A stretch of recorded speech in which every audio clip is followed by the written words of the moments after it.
Muy buenas noches, hermanos. Dios les bendiga. Les saluda el pastor Johnny Zelaya, pastor de la Iglesia de Dios, Fe y Gracia en Chinameca. Un privilegio poder ya estar reunido juntamente con ustedes en nuestra lección número 14 de la Iglesia, la obra maestra, parte 2. Acuérdese que hemos venido explicando la primera carta a Timoteo, verso por verso, ¿verdad? Y hoy, esta tarde, corresponde a un pasaje que está en Primera Timoteo, capítulo 3, versículo 14 al 16. Es un pasaje, hermanos, que nosotros tenemos como de inicio para esta clase virtual del Instituto de la Gracia. Para ello vamos a orar y después vamos a leer el pasaje que tenemos para estudiar en esta tarde. Padre, gracias te damos por darnos el privilegio de estar reunidos en este lugar y juntos poder reunirnos en esta mesa virtual para estudiar tu palabra. Gracias por la oportunidad preciosa que nos das de recibir una enseñanza saludable, sana en nuestras vidas. Gracias, Señor, por el crecimiento espiritual que nosotros podemos tener al estudiar tu palabra. Bendice los estudiantes que en esta preciosa tarde se están conectando para recibir esta clase. Gracias, Señor, por este tiempo bonito, este tiempo, el mejor tiempo que tenemos de este día, y es estar escuchando tu palabra. Te lo pido en el nombre de Cristo, nuestro Salvador. Amén y amén.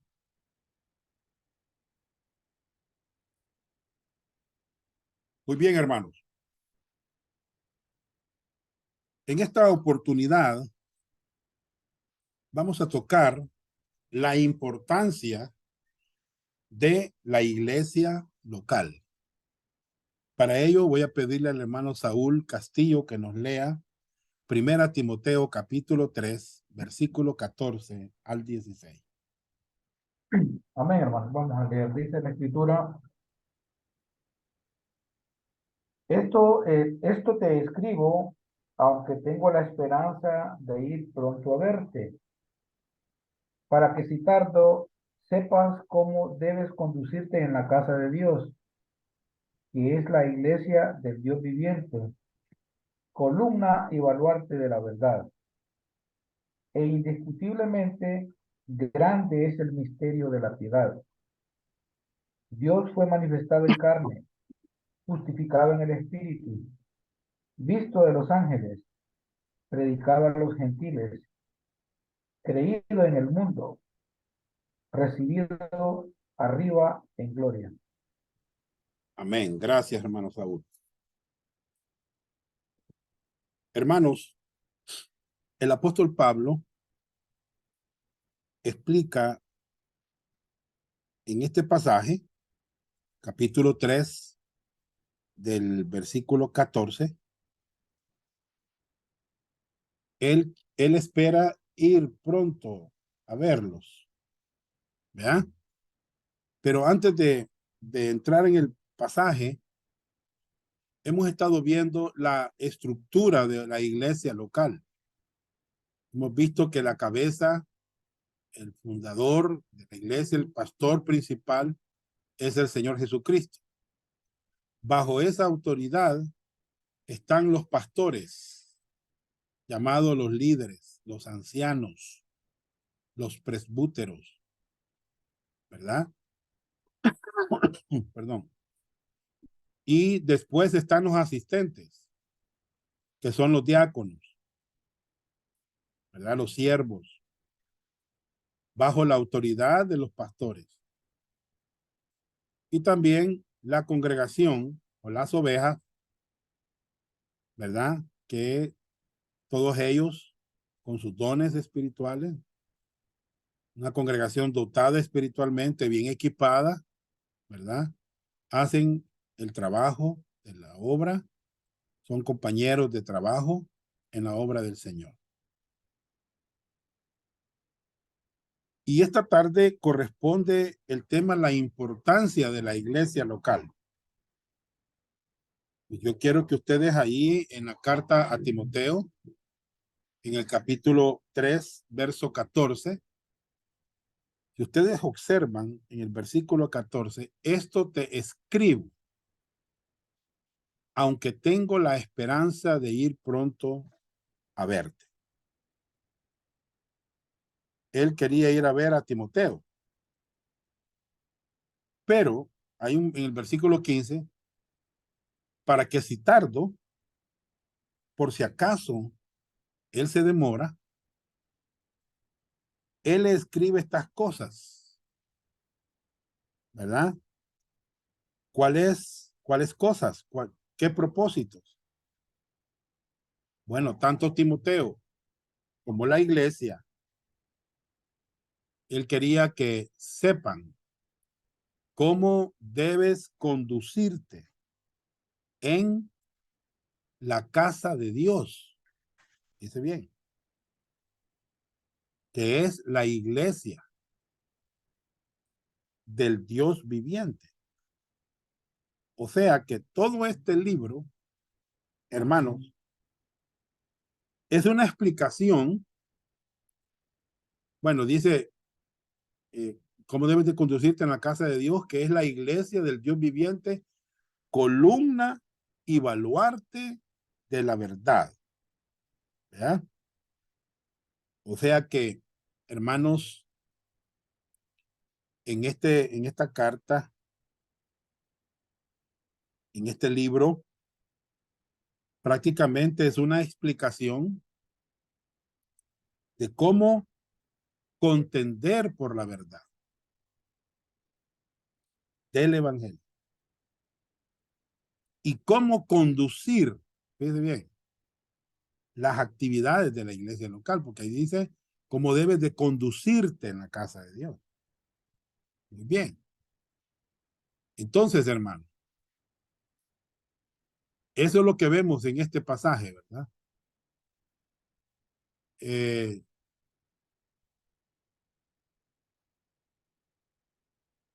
Eso es lo que vemos en este pasaje. Letra 1, punto 1. La iglesia local es la casa de Dios. Dios quiere morar en medio de su pueblo, donde ellos lo adoran y le sirven. En el Antiguo Testamento era el tabernáculo y el templo, pero los creyentes en Cristo son el templo de Dios. 1 Corintios 3:16, 6:19 y 20. Y así Él mora en ellos y con ellos en la iglesia local. Muy bien. Si usted ve en el pasaje de la primera carta a los Corintios,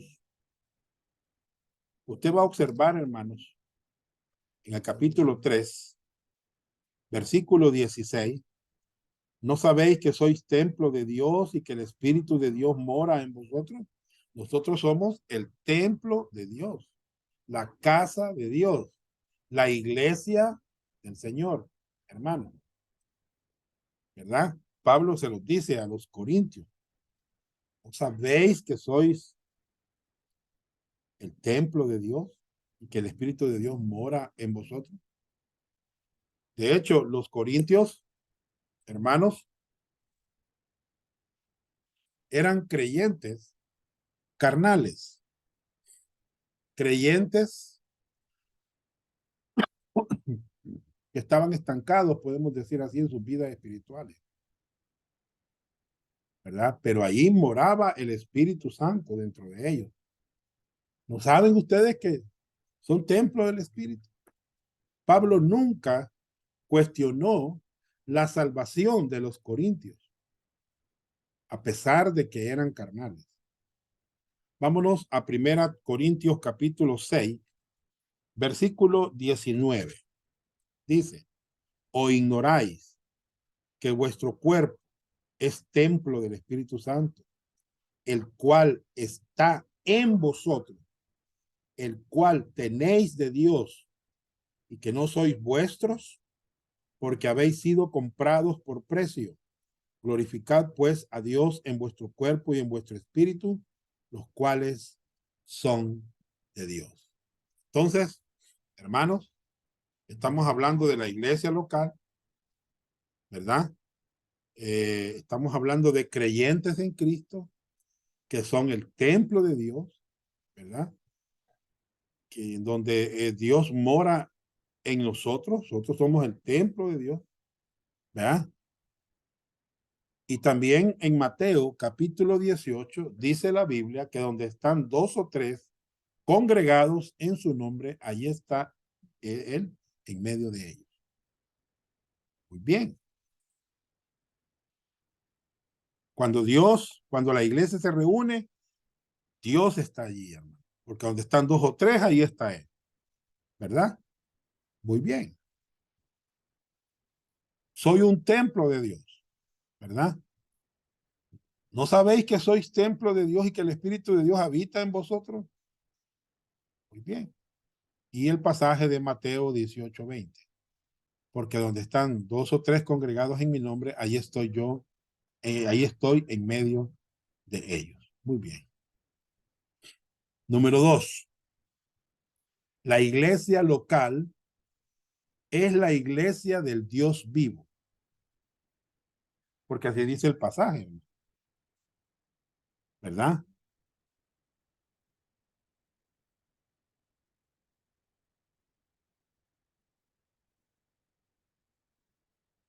Pues bien, en muchos lugares se adora a dioses falsos, a dioses muertos.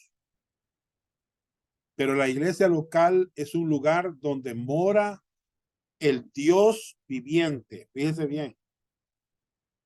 Así es, hermano. Es donde mora el Dios viviente. Lo dice 1 Timoteo, capítulo 4, versículo número 10. Ustedes lo pueden comprobar ahí donde ustedes están. Que por esto mismo trabajamos y sufrimos oprobios porque esperamos en el Dios viviente. Miren, el Dios viviente, el Dios vivo, que es el Salvador de todos los hombres, mayormente de los que creen. Pablo dice a Timoteo que él es el Dios viviente. En el capítulo 6 de 1 Timoteo, versículo 17, dice a los ancianos 6:17, a los ricos de este siglo manda que no sean altivos ni pongan la esperanza en las riquezas, las cuales son inciertas, sino en el Dios vivo, que nos da todas las cosas en abundancia para que las disfrutemos. Entonces, Pablo sigue con la idea del Dios viviente, del Dios vivo, ¿verdad? Repetidas veces en el Antiguo Testamento, el Señor es llamado el Dios viviente. Él es contrastado con los ídolos falsos de las naciones paganas y con los dioses falsos de la imaginación del hombre. Sí, hermano. En el Antiguo Testamento lo podemos ver eso. Vamos a irnos a Isaías capítulo 37. Isaías capítulo 37. Versículo 4. Dice la palabra de Dios.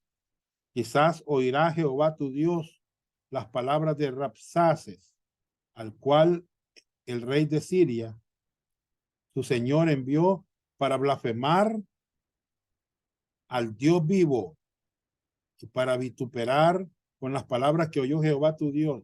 O sea que aquí Isaías le llama el Dios vivo. Y en todos esos pasajes, Jeremías 10:10, Daniel 6:20 y 26, 2 Corintios 6:16, nos habla que él es el Dios vivo, hermano.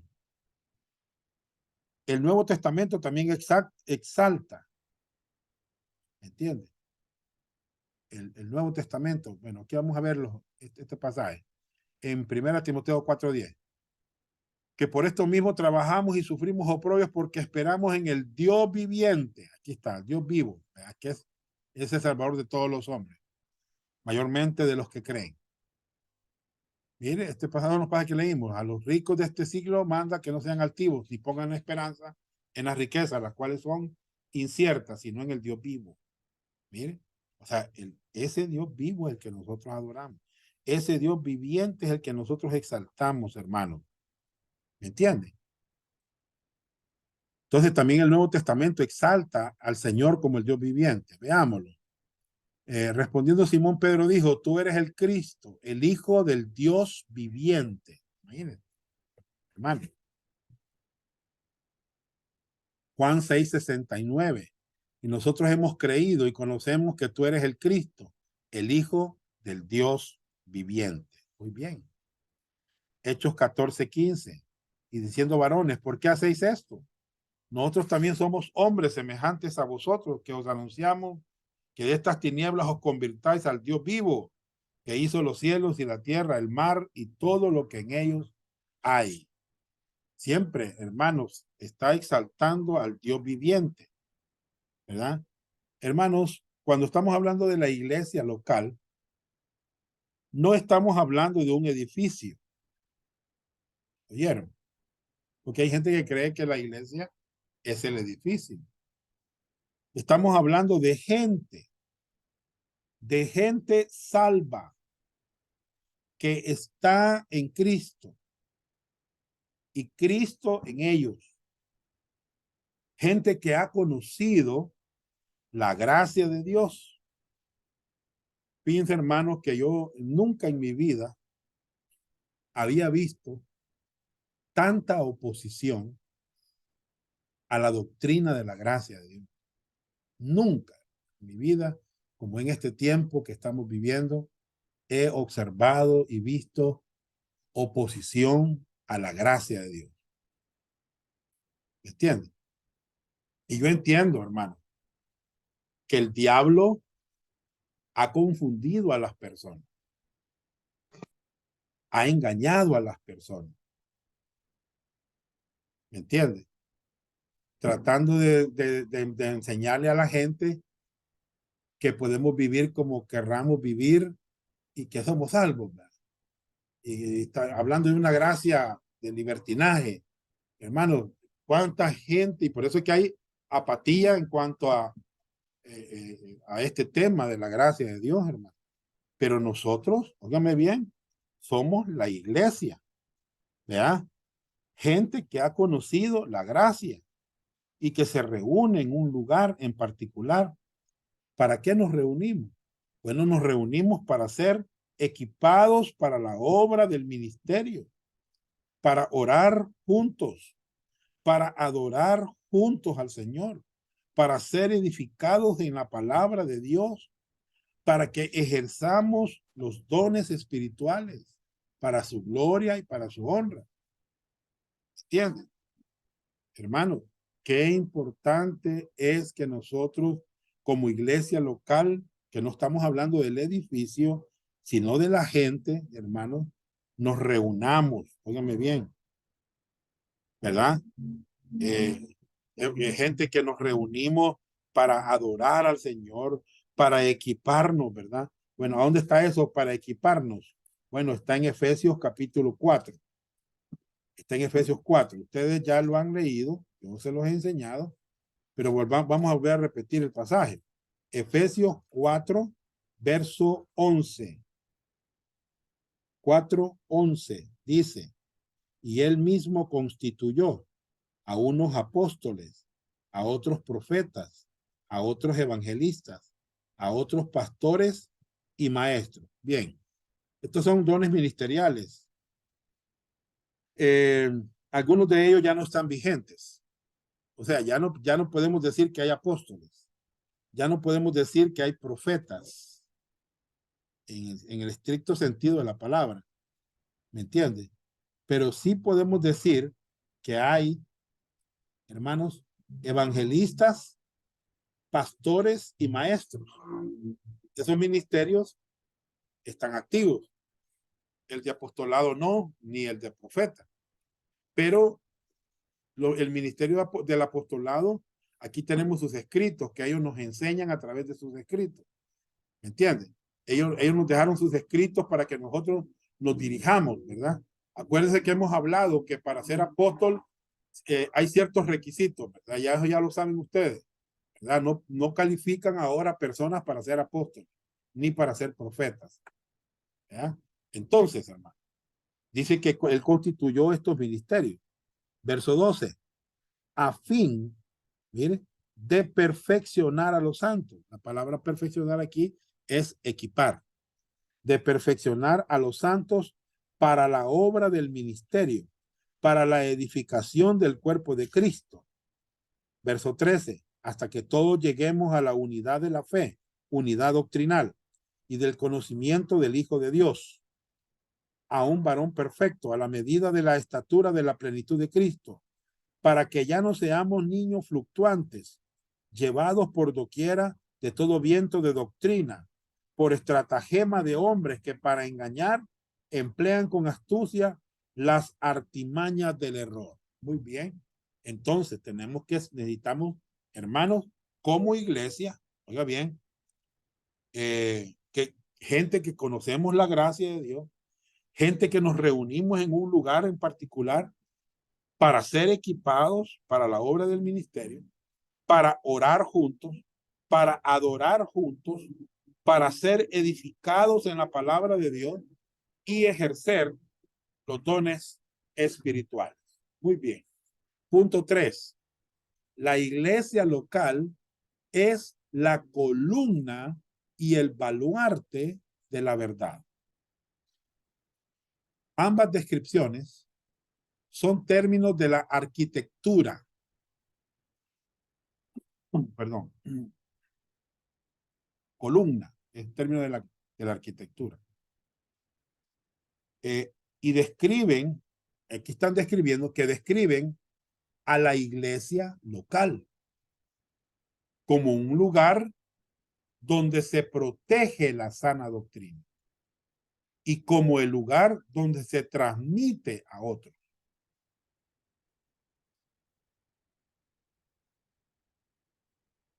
Escuche, la iglesia local, la iglesia donde usted se congrega, es columna y baluarte de la verdad.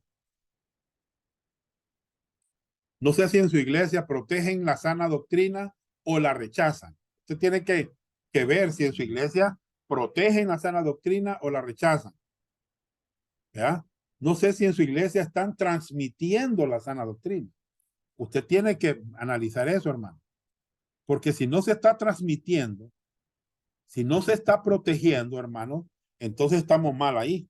Estamos mal, ¿verdad? Estamos muy mal. Mire, la palabra columna. Dígame, hermano Moisés Israel. Con respecto cuando dice que la iglesia local es la columna y baluarte de la verdad, se está refiriendo al edificio, a la infraestructura, al templo, o en realidad a los que pertenecen a la iglesia local, porque ahí menciona que es el lugar donde se manifiesta la doctrina o se protege la doctrina. Entonces, puede aclarar ese punto. Muy bien. Ya dijimos que no se refiere al edificio. No estamos hablando de un edificio. Estamos hablando de la gente, ¿verdad? De la gente. Dice que la iglesia, aquí dice el pasaje, hermano, usted lo ve en Primera Timoteo, ¿verdad? Quiero que lo tengan ese pasaje en mano ahí, ¿verdad? Dice el verso 15, para que si tardo sepas cómo debes conducirte en la casa de Dios, que es la iglesia, ¿verdad? O sea, la gente, no el edificio. ¿Ya? Dice que es la iglesia, que es la iglesia del Dios viviente, ya hablamos de esto, y ahora estamos hablando que esta iglesia es columna y baluarte de la verdad. Bien, dijimos que estos son términos de arquitectura. Por ejemplo, la palabra columna, aquí, se refiere a sustentar y defender la integridad de la verdad. O sea, Dios designó a la iglesia local como el lugar que ha de defender y sustentar la sana doctrina, guardándola pura para las generaciones venideras. Miren, hay muchas iglesias que han perdido el enfoque. Muchas iglesias, hermanos, mezclan psicología con la Biblia. O sea, una vez oí un pastor decir que los pastores necesitábamos estudiar psicología, ¿verdad? Para poder predicar. Dios mío, dije yo, sí, va. Bueno, me quedé un poco, no digo que sea malo estudiar psicología, pero hermanos, yo he observado predicadores que mezclan la psicología con la Biblia, ¿verdad? Y meten su idea al pasaje. Hemos dicho que eso se llama eigesis, meter mis ideas a la Biblia. Yo quiero que diga lo que yo quiero que diga, ¿verdad? No, hermanos, no. Nosotros tenemos que hacer exégesis del pasaje, o sea, sacar la idea del pasaje y cuidar esa verdad, defender esa verdad. ¿Me entienden? Entonces, Dios ha designado a la iglesia local como ese lugar que tiene que defender y sustentar la sana doctrina. ¿Por qué, hermano? Miren, les voy a decir algo, hermano. Esto no solo tiene que ver con el pastor, ¿verdad? Sino, hermanos, también con nuestros descendientes, ¿verdad? Si nosotros no le enseñamos a nuestra gente, a nuestras familias, la verdad bíblica, se va a perder, hermano, la sana doctrina. ¿Me entiendes? Se va a perder la sana doctrina. Ustedes tienen y yo, hermano, cuidar esto para las generaciones venideras. Observe lo que dice 2 Timoteo, tal vez nuestro hermano Israel me puede leer, 2 Timoteo 2:2.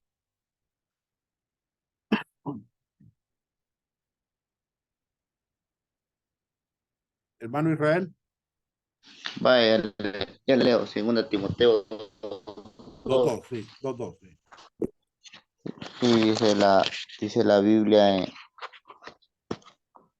en 2 Timoteo, dice, ¿verdad?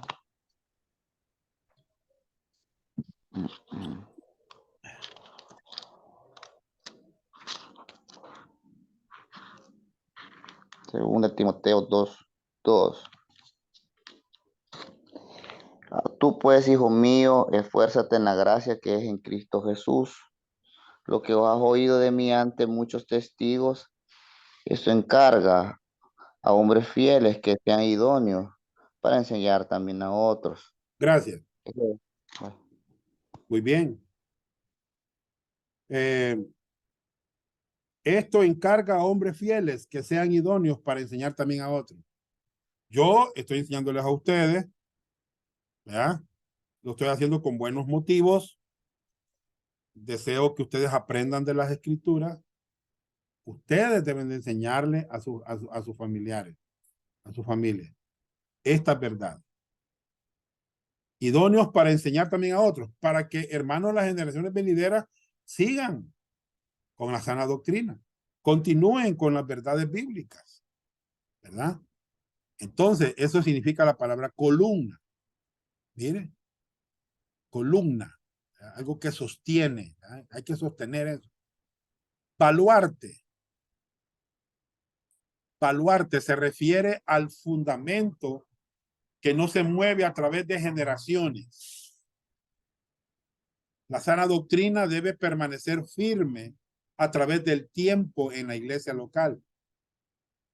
Quiera la iglesia local, por la gracia de Dios, mantenerse firme en la verdad.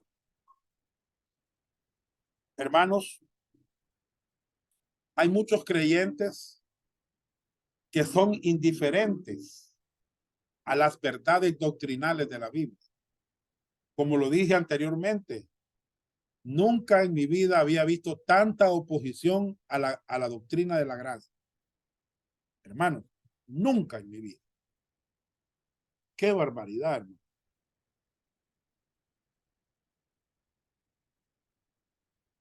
Pero eso así es. ¿Por qué es? ¿Por qué será que hay oposición? Bueno, hermanos, porque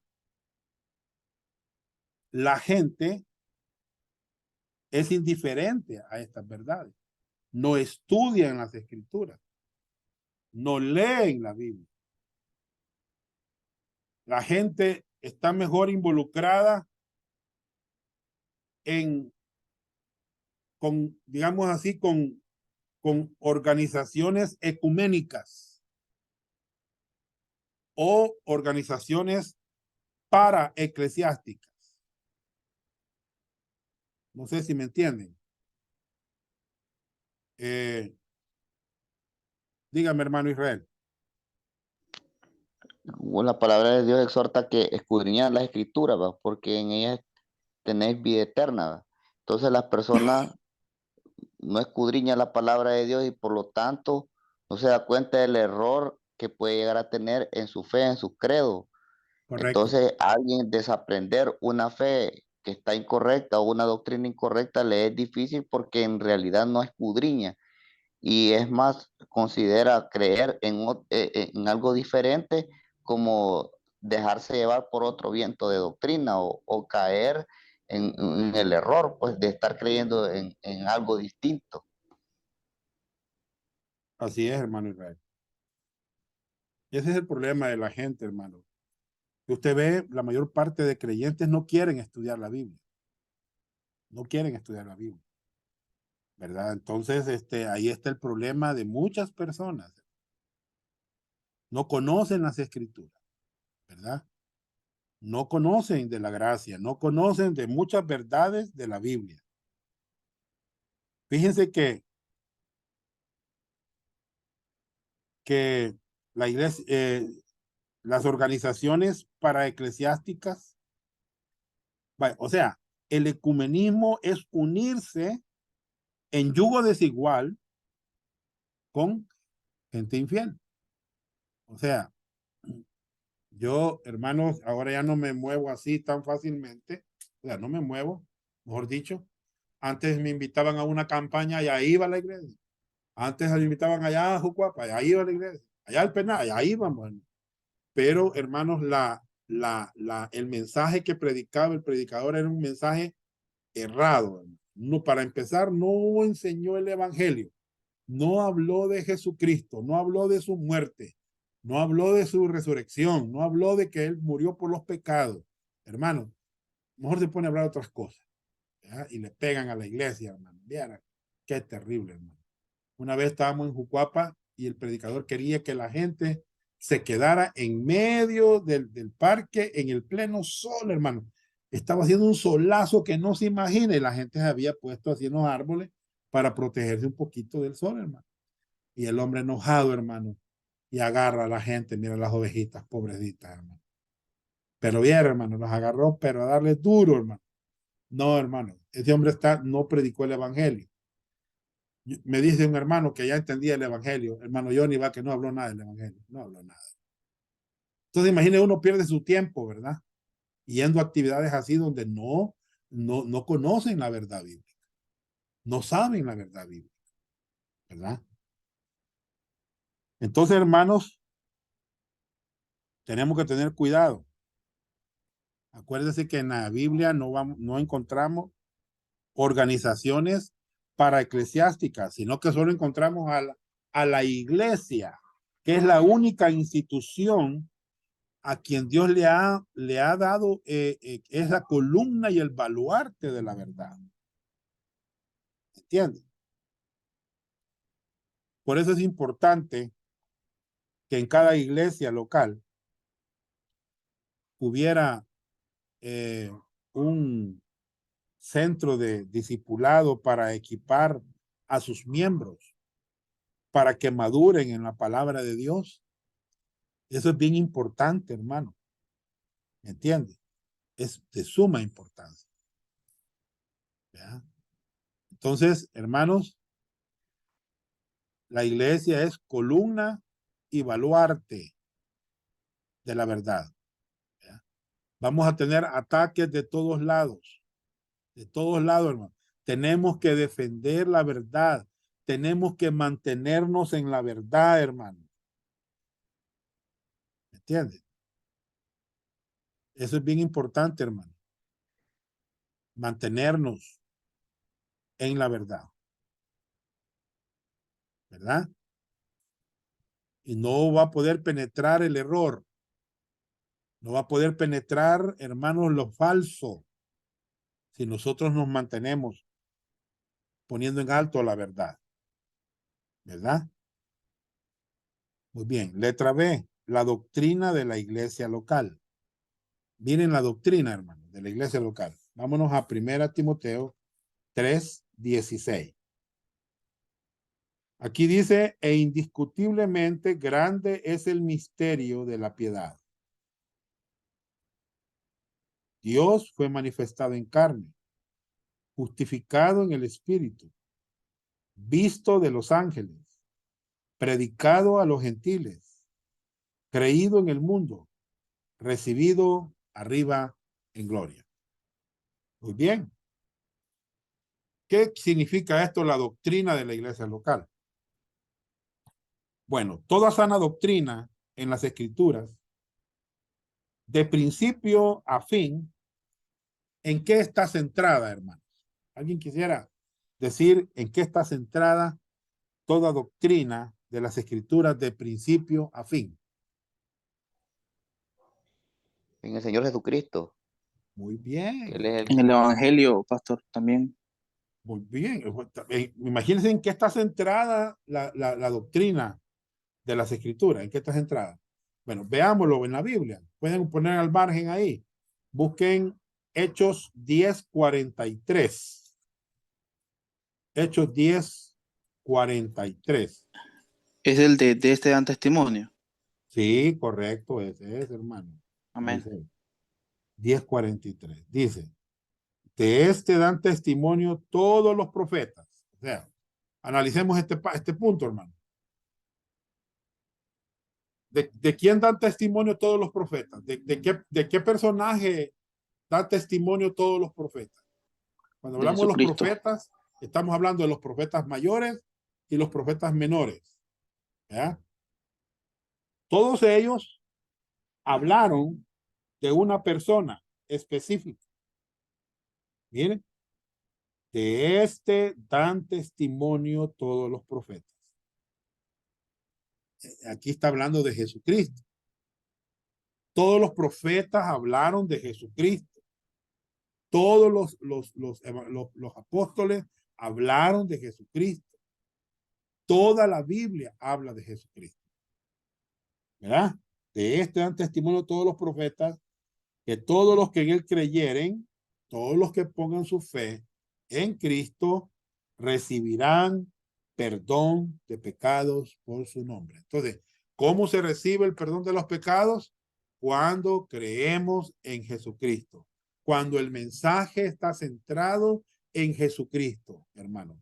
Por eso les digo, toda sana doctrina en las escrituras, de principio a fin, está centrada en el Señor Jesucristo. Por lo tanto, hermano, toda la doctrina de la iglesia local, oiga bien lo que le voy a decir, toda la doctrina de la iglesia local debe centrarse en el Señor Jesucristo. Sí, hermano. Sí, así es. Por ejemplo, si hablamos de la salvación, hay que centrarla en el Señor Jesucristo. Si hablamos nuestra posición en Cristo, centrada en Cristo. Si hablamos de vivir la vida cristiana por gracia, está centrada en Cristo. Si hablamos de la seguridad eterna, centrada en Cristo. Si hablamos del rapto de la iglesia, centrado en Cristo. Si hablamos de la glorificación, centrado en Cristo. Si hablamos de la oración, centrado en Cristo. Bien. Leamos el pasaje. Por favor, Alex, léeme 1 Timoteo 3:16.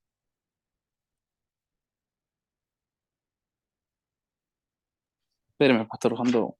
Aquí en la pantalla está ya. Aquí está en la pantalla. No, no me aparece. Ah, no te aparece en la pantalla. Se ve, los No, demás ven en la, no la ve. los demás ven la pantalla. Sí se ve, pastor. Vale, entonces léela, Zoili, por favor. Ve, se ve. Dice, ya se la leo.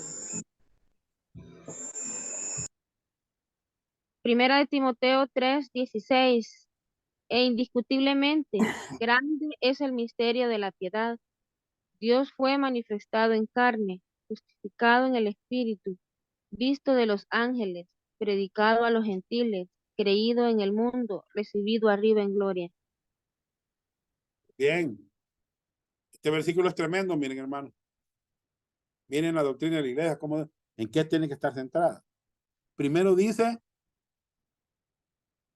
hermano, dijimos que la doctrina de la iglesia local, toda sana doctrina en las escrituras de principio a fin, está centrada en el Señor Jesucristo. ¿Ya?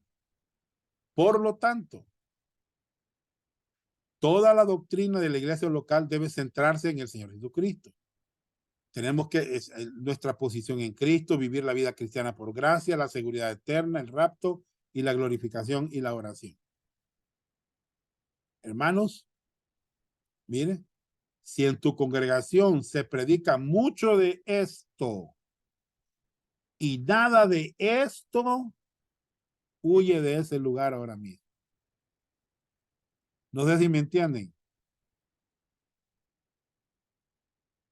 Hermanos, si en la congregación solo dinero, dinero y dinero y nada de Cristo, hermano. Siembra, siembra, siembra, pacta, pacta, pacta. Hermanos, y nada de la cruz, nada de la muerte de Cristo, nada, hermanos, hay que huir de ese lugar. ¿Entiendes? Si en la congregación, hermano, hay más de esto, ¿verdad? Pijamada, a la noche de pijamada, ¿verdad? El circo, la iglesia y los pastores, ¿verdad? Hermanos, hermanos, la gente se ha desenfocado. Hoy las iglesias se han convertido como nightclub, donde hay música estridente, donde hay mucha iluminación, para atraer a la gente, hermano. ¿Entiende? Tenga cuidado, hermano. Como que la verdad de la Biblia se ha puesto a un lado y están enfocados en otras cosas. ¿Qué dijo Charles Spurgeon? Un gran predicador, hermano. De todo lo que pudiera enseñarles, este es el punto central. Predicar a Cristo siempre y por siempre. Él es todo el evangelio. Su persona, sus oficios, su obra deben ser nuestro gran tema. El mundo necesita oír hablar de Cristo. Miren, hermanos, lo que Charles Spurgeon dijo. Tremendo. Para él, el punto central a predicar es Cristo Jesús. Siempre y por siempre. ¿Ya? Su persona, su oficio, su obra es nuestro gran tema. Eso es lo que el mundo necesita oír, hermano. Muy bien. Veamos la doctrina de la iglesia. Dios fue manifestado en carne. Punto 1. Jesucristo como el Hijo de Dios, y es Dios, hermano, y deidad, llegó a ser humano por medio de la encarnación y del nacimiento virginal. Si Jesucristo no hubiese venido en carne, no habría un sacrificio perfecto para nuestros pecados. Todo el cristianismo descansa sobre este fundamento. ¿Lo ven, hermano? Bueno, veámoslo en las escrituras, por favor. Vámonos a Filipenses capítulo 2. Vamos a leer versículo 4.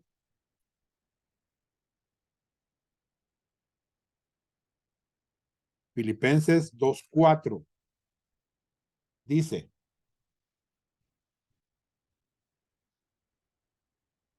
2:4 al 6. Dice: no mirando cada uno por lo suyo propio, sino cada cual también por lo de los otros. Haya pues en vosotros este sentir que hubo también en Cristo Jesús, el cual, siendo en forma de Dios, miren, Dios, no estimó el ser igual a Dios como cosa a que aferrarse. Hermanos, Él es Dios y se manifestó en carne, en carne. Vámonos a 1 Timoteo capítulo 2, versículo 3. 1 Timoteo 2, 3. Dice: porque esto es bueno y agradable delante de Dios nuestro Salvador. Miren, ¿cómo le llama el apóstol Pablo? Dios nuestro Salvador, el cual quiere que todos los hombres sean salvos y vengan al conocimiento de la verdad, porque hay un solo Dios y un solo mediador entre Dios y el hombre, Jesucristo, hombre. Aquí está el Dios manifestado en carne, ¿verdad? Muy bien. Pablo está hablando de la doctrina de la iglesia. Dios fue manifestado en carne, le dice a Timoteo, para que se lo diga a la iglesia de Éfeso. Muy bien. Aquí está el pasaje que acabamos de leer. Muy bien. 2. Justificado en el Espíritu. Esto parece referirse a la suma total del ministerio de Cristo en la tierra, que fue realizado, o sea, su ministerio, perfectamente y sin pecado por el poder del Espíritu Santo. Sus milagros, enseñanzas, bautismo, crucifixión y resurrección. Hermanos, qué bueno. ¿Ya? El ministerio de Cristo fue perfecto. Se realizó perfectamente en la tierra, sin pecado. Recordemos la palabra justificado. ¿Qué significa eso? Que Jesucristo fue justificado en el Espíritu. Díganme, hermano Moisés. En la tradición y en los libros apócrifos hay bastante literatura que detracta esta fe doctrinal de justificación, justificado en el Espíritu. El último más reciente creo que fue el Código Da Vinci, donde decía que Cristo había tenido relaciones con una hermana de Lázaro y que Ah, sí. No, es que siempre, Cristo es que tenía también inclinación homosexual con Juan sí. y un montón de cosas, ¿verdad? Entonces, pero basado en la escritura, en la palabra de Dios, en los libros canónicos, se puede tomar esa doctrina de justificado en el Espíritu, ¿verdad, doctor? Sí, esa palabra justificado en el Espíritu significa que Jesucristo fue declarado justo, oigan bien, por medio de todo lo que él hizo cuando estaba en la tierra. Todo lo que él hizo, hermano. No, ¿de qué lo acusaban? No, no había de qué acusarlo. Y todo fue lo inventaron, ¿verdad? No, no hubo ninguna cosa, hermano, por qué acusar al Señor, ¿verdad? Todo lo hizo perfectamente bien, sin ninguna falla, ¿verdad? Qué tremendo. Él fue justificado en el Espíritu. ¿Ya? Muy bien. ¿Entienden esto, verdad, hermano? Estoy tratando de darles las ideas para que ustedes lo entiendan, ¿verdad? Muy bien. ¿Qué más vemos? 3. Visto de los ángeles. Quiero decirle que los ángeles estaban involucrados durante el ministerio terrenal de Jesucristo. Se involucraron desde su nacimiento hasta su ascensión. Sí, hermano. Veámoslo, por favor. Dice, visto de los ángeles. Bien, los ángeles estaban pendientes de él. Veámoslo, por favor. Lucas 1:26. Lucas 1:26 al 38. Dice, al sexto mes, el ángel Gabriel fue enviado por Dios a una ciudad de Galilea llamada Nazaret, a una virgen desposada con un varón que se llamaba José, de la casa de David, y el nombre de la virgen era María. Y entrando el ángel en donde ella estaba, dijo, salve muy favorecida, el Señor es contigo, bendita tú entre las mujeres. Mas ella, cuando le vio, se turbó por sus palabras y pensaba, ¿qué salutación sería esta? Entonces el ángel le dijo, María, no temas, porque has hallado gracia delante de Dios, y ahora concebirás en tu vientre, y darás a luz un hijo, y llamarás su nombre Jesús.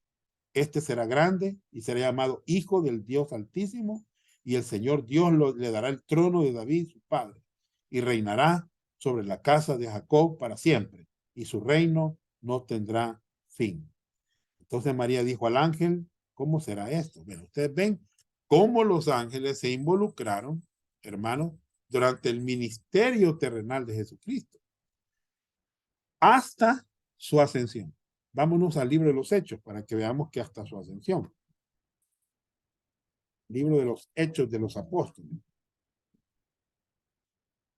Capítulo 1, verso 10. Dice, y estando ellos con los ojos puestos en el cielo, entre tanto que él se iba, y aquí se pusieron junto a ellos dos varones con vestiduras blancas, eran ángeles, los cuales también les dijeron, varones galileos, ¿qué estáis mirando al cielo? Este mismo Jesús que ha sido tomado de vosotros al cielo, así vendrá como le habéis visto ir al cielo. Entonces, hermanos, visto de los ángeles, muy bien. ¿Qué más? Están los ángeles involucrados en el nacimiento de Cristo, también en la ascensión. ¿Qué más? 4. Predicado a los gentiles. Por la gracia de Dios, los gentiles han llegado a ser herederos junto con los judíos por el misterio de la iglesia. Hermanos, hay que predicar el evangelio a toda criatura. ¿Verdad? Pero dice predicado a los gentiles. ¿Quién? Jesucristo. ¿Verdad? Qué tremendo, hermanos.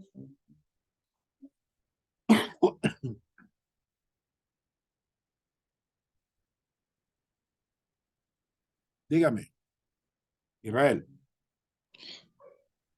Nosotros por eso predicamos el evangelio del reino o el evangelio de la gracia a los demás crédulos. Ya. Miren, hermanos, les voy a decir algo.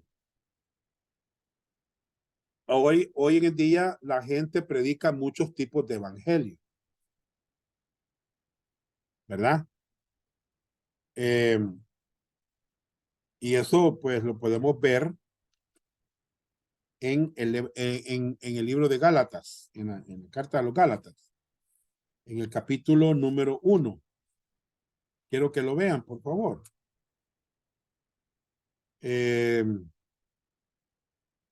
Vean el versículo 6. Dice así, el tema que tiene ahí la Biblia es no hay otro evangelio. O sea que, hermanos, el evangelio que nosotros predicamos se llama el evangelio de la gracia. Así se llama. Veámoslo. Voy a dar dos pasajes para que ustedes vean qué es el evangelio de la gracia. no estamos hablando del evangelio del reino, porque no es el reino lo que viene, hermanos. Lo que viene es el rapto de la iglesia. Después viene la tribulación. Y después viene el reino milenial. ¿Me entiendes? Ahorita nosotros estamos predicando el evangelio de la gracia, que es el evangelio que es para todo el mundo, sin excepción de personas.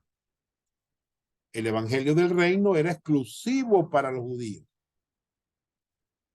Pero el de la gracia es para todo el mundo. ¿Verdad? Vaya, entonces veamos ahí. Dice, estoy maravillado, Gálatas 1:6, de que tan pronto os hayáis alejado del que os llamó por la gracia de Cristo para seguir un evangelio diferente. O sea que ellos estaban, hermanos, aceptando un evangelio diferente al que ellos habían recibido por la gracia de Cristo. No que haya otro, sino que hay algunos que os perturban y quieren pervertir el evangelio de Cristo. O sea que la gente hoy ha pervertido el evangelio. ¿Ya? Hoy hablan el evangelio de la prosperidad, el evangelio social, el evangelio sacramental, esas hermanitas que se ponen mi pintura en los ojos. Ese es evangelio, hermanos, ese es un evangelio de obras, de obras. No, hermanos, nosotros necesitamos predicar el evangelio de la gracia, que habla de una persona específica llamada Jesucristo, que murió en la cruz, pagó por los pecados de la humanidad, fue muerto, fue sepultado y resucitó al tercer día para nuestra justificación.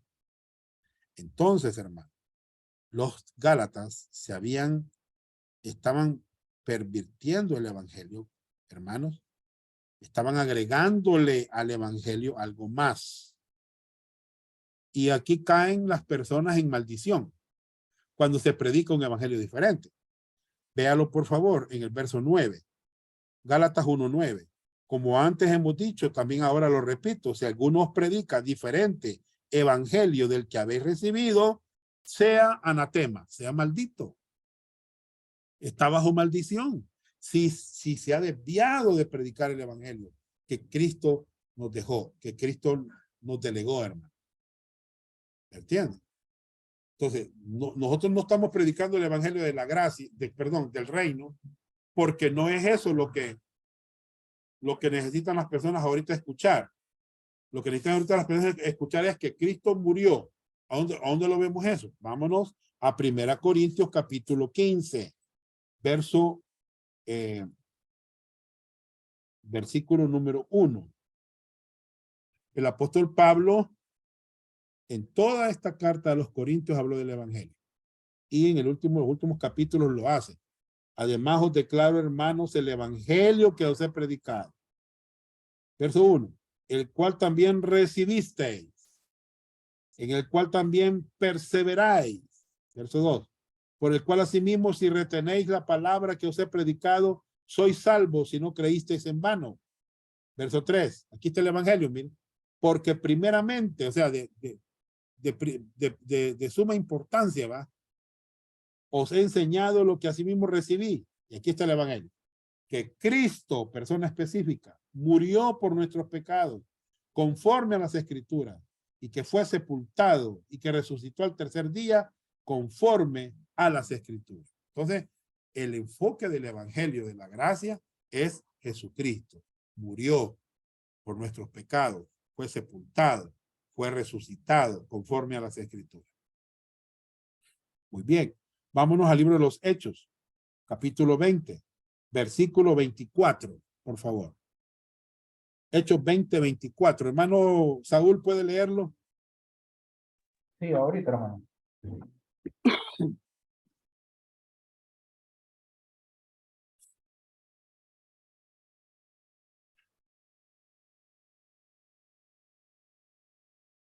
Si predicamos un Dice, evangelio correcto, la gente va a ser salva.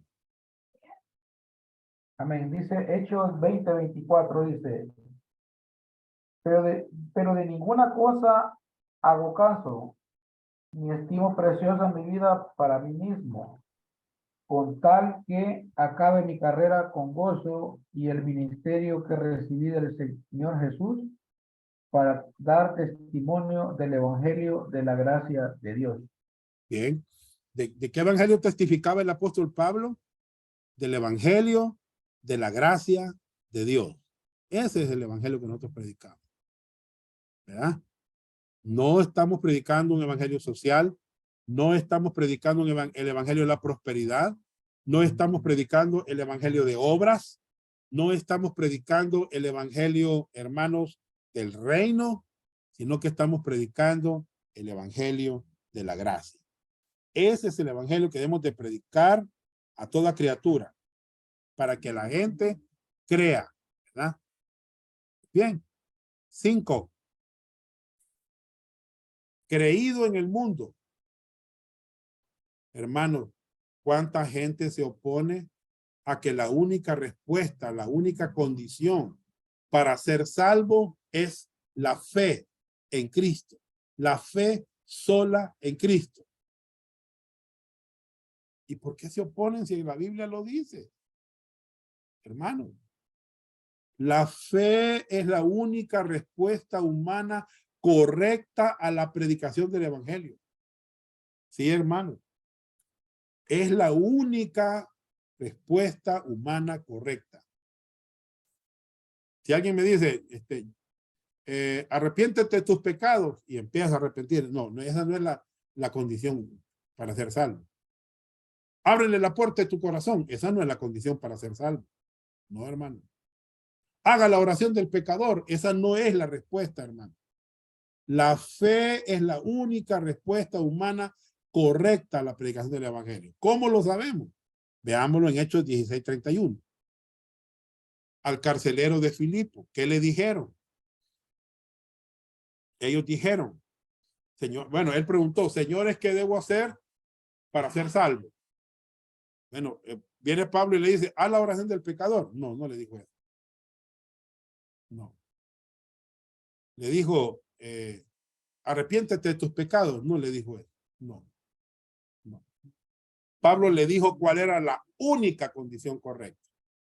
Ellos le dijeron, cree en el Señor Jesucristo y serás salvo tú y tu casa. Esa es la única condición correcta. Hermanos, esta es la doctrina de la iglesia, la sana doctrina. ¿Entienden? ¿Qué dice Efesios? Perdón, otro pasaje que no está aquí en la pantalla. Efesios capítulo 2, 8 y 9. Bueno, ustedes se lo saben. Porque por gracia sois salvos, por medio de la fe. Y esto no de vosotros, pues es don de Dios, no por obras, para que nadie se gloríe. Hermanos, por gracia somos salvos por medio de la fe. Muy bien. Anoten ahí Efesios 2, 8 y 9. También anoten Romanos 1, 16. ¿Alguien se sabe Romanos 1, 16? Porque no me avergüenzo del evangelio. Bien, del evangelio, porque es poder de Dios para salvación a todo aquel que cree. Ahí está la condición. Al judío primeramente y también al griego. Muy Amén. bien. Y también anoten al margen Gálatas 3:26. Gálatas 3:26. Lo voy a leer. Dice, pues todos sois hijos de Dios por la fe en Cristo Jesús. ¿Cómo llega a ser uno hijo de Dios, hermano? Según Gálatas 3:26, cuando uno pone su fe en el Hijo de Dios. Cuando uno confía en la obra de Cristo hecha en la cruz. Muy bien, Gálatas 3:26. Entonces, y número 6, recibido arriba en gloria. La ascensión fue el evento final de Jesucristo en la tierra e indicó que él completó su obra redentora a favor del hombre. También indica que Jesucristo está ahora en la presencia de Dios el Padre. y que un día Él regresará nuevamente en el rapto para llevar al hogar celestial a todos los creyentes en Cristo. Hermanos, recibido arriba en gloria. Esto compagina con lo que Lucas escribió en el libro de los Hechos 1:10, ¿va? Cuando los ángeles lo vieron subir arriba. Ese mismo Jesús que ven ir, así mismo vendrá nuevamente. ¿Verdad? Entonces, hermanos, recibido arriba en gloria. Hermanos, aquí podemos ver una ilustración de las dispensaciones. Quiero que ustedes vean algo. Observen, hermanos. En la Biblia, bueno, usted me dirá, hermano Johnny, y eso de las dispensaciones, ¿y eso qué es? Algunos que están aquí en la clase me pueden, que tal vez nunca han escuchado. Una vez tuve la oportunidad de hablar con un director de un instituto bíblico y me decía que ellos no enseñan las dispensaciones. Bueno, le digo yo, pero ¿por qué? Si en la Biblia la palabra dispensación se encuentra en la Biblia, le digo yo. Y quiero enseñárselas, por favor. Quiero mostrárselas. Vámonos a Efesios. Capítulo 3. Efesios capítulo 3. Vamos a ver el versículo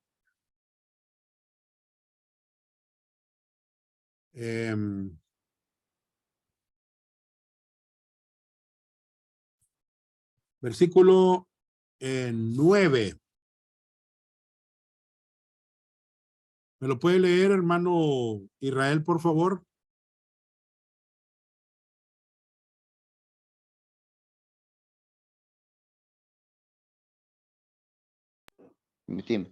Ajá. ¿Qué es lo que necesita que le lea, pastor? Efesios 3:9. Estamos hablando.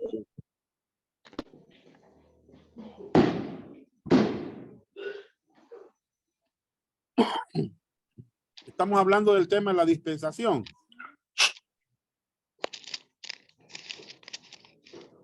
Dice la Biblia en Efesios 3, versículo 9. Y de aclarar a todos cuál sea la dispensación del misterio escondido desde los siglos en Dios, que creó todas las cosas. Muy bien, Solamente gracias. 9. Solo el 9. Sí. Muy bien. Entonces aquí está la palabra, subrayenla, por favor. Ahí está la palabra dispensación. ¿Verdad? ¿O lo pueden refutar ustedes que no está? ¿Cómo no? Aquí está, hermanos. La palabra dispensación. Muy bien. La dispensación viene de una palabra que se llama oikonomía, que significa reglas de la casa. O sea, el dueño de la casa ha dejado reglas en su casa. En cada dispensación, el dueño de la casa, que es este mundo que Dios creó, Dios dejó, hermanos, ciertas reglas. Por ejemplo, aquí en este puntito rojo, esta es la dispensación de la inocencia, en donde Adán y Eva no habían pecado. Solo tenían una naturaleza, que era la naturaleza divina. Ellos no conocían, no tenían una naturaleza pecaminosa. Y Dios les dejó dos reglas: fructificados y multiplicados, y no coman del árbol que está en medio del huerto. ¿Verdad? Entonces, en cada dispensación, hermanos, cuando terminaba una dispensación, y esta dispensación de la inocencia, terminó con un juicio. ¿Cuál juicio? Bueno, cuando fueron expulsados Adán y Eva del huerto. ¿Lo escucharon lo que acabo de decir? Entonces, ahí comenzó otra dispensación que se llama la conciencia. Miren. Aquí el hombre ya tenía dos naturalezas. Y tenía una que se llamaba la naturaleza pecaminosa. Pero en cada dispensación había, oiga bien, más reglas. O sea que en la inocencia, dos reglas, y después iniciamos con la dispensación de la conciencia. Esta dispensación terminó con un juicio, que era el diluvio. ¿Oyeron? Entonces, después inicia otra dispensación que se llama gobierno humano. Aquí hay más reglas que el dueño de la casa pone, ¿verdad? Y termina con otro juicio, el gobierno humano. ¿Cuál es? Génesis 11. La confusión de las lenguas, Torre de Babel. De ahí comienza otra dispensación que se llama la promesa, que es la cuarta, ¿verdad? Es la cuarta. Y termina con la ley dada en el Sinaí.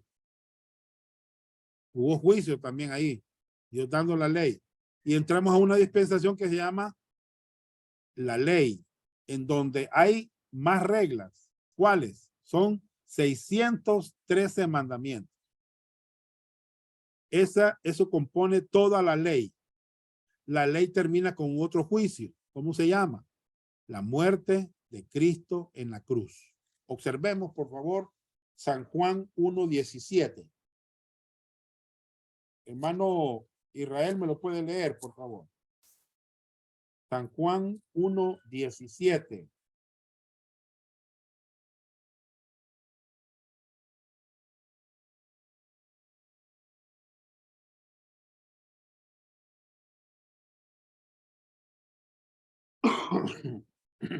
¿Puede alguien leerme San Juan 1:17?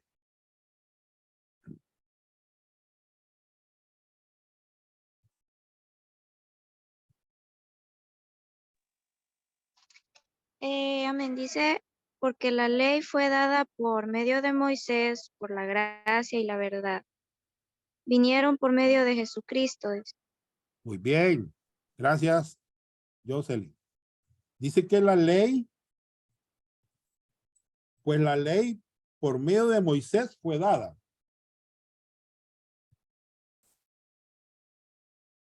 ¿Verdad?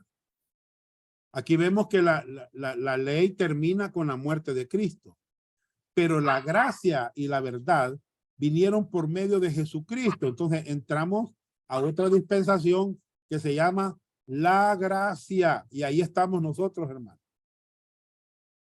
Aquí está esta es la edad de la iglesia en la tierra.